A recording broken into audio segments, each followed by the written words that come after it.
kali ini saya akan membahas tentang bagaimana cara menggunakan Enterprise Architect dari Spark System. Nah, di sini tampilan awal untuk penggunaan Enterprise Architect dari Spark. Jadi kita bisa lihat di sini untuk konfigurasi, kemudian ada execute, construct, specialist, simulasi, publish, develop, layout, design, dan di sini startnya. Nah, pada bagian start, nah kemudian di sini kita adalah tampilan pertama. Kalau kita sudah punya project, bisa open project. Kalau belum punya, kita bisa buat new project. Nah, untuk new project, kita akan menuliskan nama projectnya. Jadi, contohnya sistem pinjaman. Kemudian oke. Di sini akan di boundary sistem ada namanya sistem pinjaman. Kemudian di dalam sistem pinjaman itu ada use case, ada sistem. Nah, misalkan di dalam pinjaman ini ada sistem apa? Berarti ada transaksi. Jadi kalau kita pinjam uang gitu ya, pasti ada transaksi. Kemudian ada apa lagi di sini? Jadi ada transaksi, kemudian ada kalau pinjaman berarti ada hutangnya.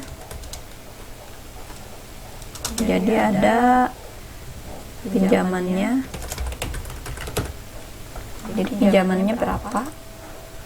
Ya, anggaplah seperti itu. Kemudian di dalam sistem pinjaman ini misalkan di sini ada admin.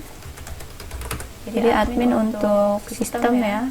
Kemudian selain admin misalkan ada nasabahnya tadi, si peminjam, nasabah ya, atau si peminjam.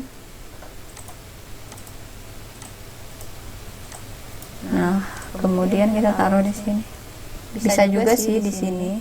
Cuman untuk lebih nyamannya saya taruh di sini. Jadi ada admin yang menguasai sistem. Kemudian ada nasabah ya. Kemudian di sini ada, jadi kalau kita biasanya pinjam itu berarti ada di sini seperti customernya CS ya, customer service. Oke. Nah, di sini nasabah meminjam dana ya. Nah, jadi nasabah meminjam dana, berarti pinjaman ini ada, kita mau kelayakan ya, kelayakan. Oke. Jadi kita punya nasabah ingin meminjam dana, kemudian kita masukkan ke dalam sebuah sistem pinjaman. Nah, jadi sebelum dia dapat pinjaman uang, kita cek dulu kelayakan pinjamannya ya. Kemudian kita cek, kita lihat identitas dari nasabah tersebut seperti apa, baik atau tidak track recordnya. Jadi di sini identitas dia punya gaji berapa, atau dia kalau wira swasta dia punya pendapatan berapa yang layak untuk dipinjamkan ya. Kemudian di sini ada transaksi. Jadi kalau sudah bisa dananya keluar, disetujui, dia akan bertransaksi, jadi dapat ya dananya. Nah, kemudian di sini customer service atau bagian ini persetujuan ya, di formulir ya, terus kita mengisi formulir, kita klik OK. Nah, ini contoh ya. Ini tadi sistem contoh ya. Jadi sistem pinjaman, ada admin yang mengelola semua sistem pinjaman ini, kemudian ada customer service yang memberikan dia dapat bertransaksi atau tidak, kemudian ada persetujuan pinjaman juga dari kelayakan kredit diberikan oleh CS ya.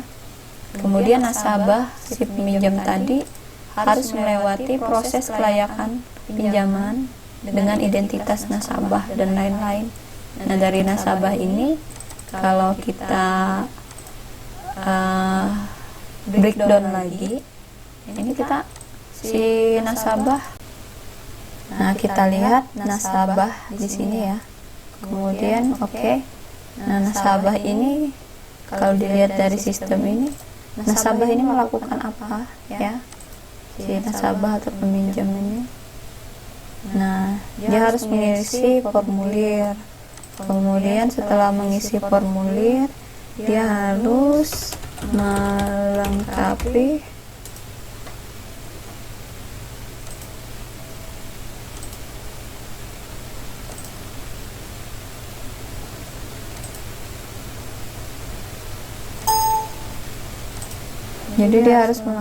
berkas. Nah, kemudian setelah melengkapi berkas, dia harus, jadi ada survei,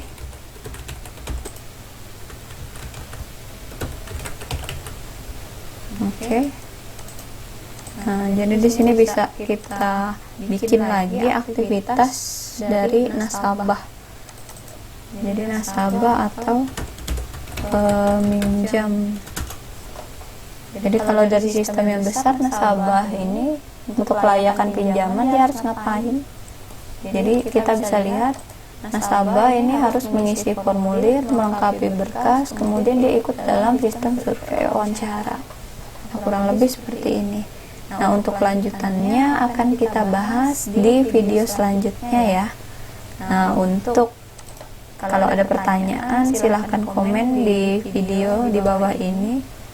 Di DM juga bisa. Selamat mengerjakan ya, selamat mencoba. Terima kasih.